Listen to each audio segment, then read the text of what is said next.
বাংলাদেশে সর্বপ্রথম সহিহুল বুখারী এবং সহিহ মুসলিমের শিক্ষা প্রদান শুরু করেন কে?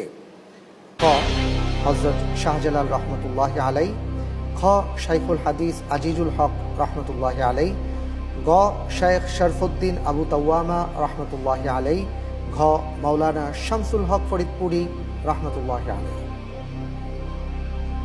চারজন বরেণ্য ব্যক্তিদের নাম আমাদের সামনে আছে, যারা প্রত্যেকেই দ্বীনের বড় দায়ী ছিলেন, দ্বীনের অনেক বড় খিদমত করেছেন। কিন্তু যে প্রশ্নটি আমি করেছি তার সঠিক উত্তরের ক্ষেত্রে কোন বিজ্ঞ আকাবেরের নামটি সামনে আসবে? ইনশাআল্লাহ এই প্রশ্নের উত্তর গ শাইখ শরফুদ্দিন আবু তাওয়ামা রাহিমাহুল্লাহ। লক করে দিব।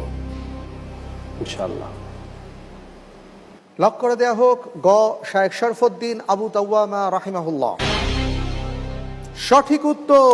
আলহামদুলিল্লাহ।